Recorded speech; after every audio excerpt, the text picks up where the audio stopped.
बारामतीत काँग्रेस उमेदवार देणार. बिनविरोध निवडणुकीची शक्यता मावळली.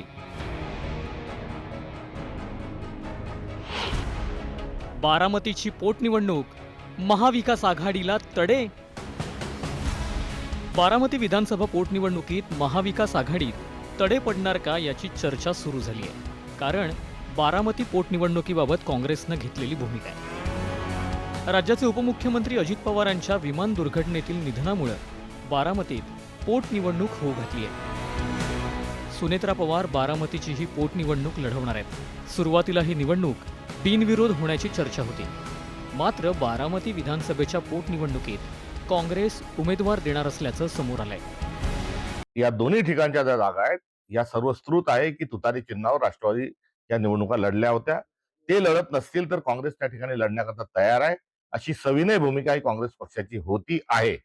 आणि या भूमिकेच्या अनुषंगानं आम्ही या संदर्भामध्ये राष्ट्रवादी शरदचंद्र पवार गटाचे जे प्रदेशाध्यक्ष शिंदेसाहेब यांच्याशी ही आमची भावना त्यांना कळवलेली आहे. उद्यापर्यंत उमेदवाराचं नाव देखील आमच्या काँग्रेस पक्षाच्या वतीनं हे अंतिम आम्ही त्या ठिकाणी करणार आहोत. काँग्रेसनं घेतलेल्या या भूमिकेमुळे बारामती विधानसभेची पोटनिवडणूक बिनविरोध होण्याची शक्यता मावळली आहे. काँग्रेसच्या या भूमिकेवर अजित पवारांचे पुत्र जय पवारांनीही प्रतिक्रिया दिली आहे.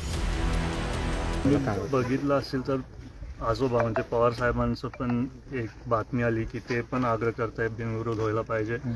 मला वाटतं की बारामतीकरांना सगळ्यांनाच वाटतं की ही निवडणूक बिनविरोध व्हायला पाहिजे. कारण दादांचे अनेक वर्षांपासून काम प्रेम सगळ्यांना समोर दिसतंय. आणि कसं हे एकदम दुःखातली गोष्ट आहे की ही निवडणूक आज आपल्या समोर आली आहे. त्याच्यामुळे मला वाटतंय की सगळेच बारामतीकर दादांचं कुटुंब असून त्यांच्या पण मनात भावना आहेत की ही निवडणूक बिनविरोध होईल.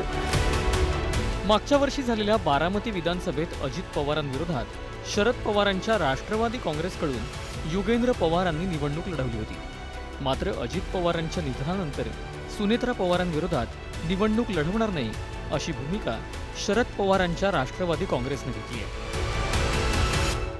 बारामतीची जी पोटनिवडणूक लागते विधानसभेची, त्या बाबतीत आमच्या पक्षाने ऑलरेडी सुप्रियाताईंनी जाहीर केलेलं आहे की आमच्या पक्षातर्फे कोणताही उमेदवार लढणार नाही.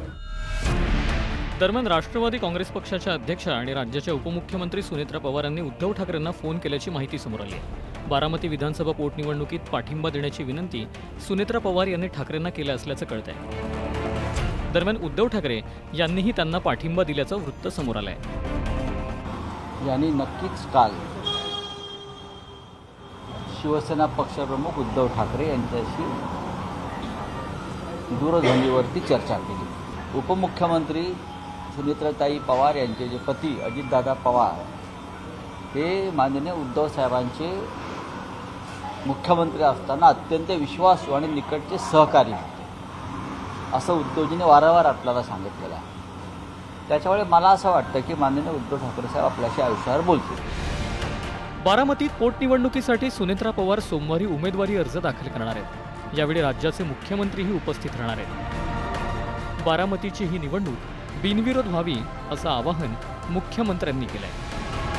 सर्वच पक्षांनी सुनेत्राताईंना पाठिंबा दिला पाहिजे. माझी अशी सर्वांना विनंती असेल की ही पोटनिवडणूक बिनविरोध झाली तर महाराष्ट्राला साजेशी अशा पद्धतीनं ही परिस्थिती होईल.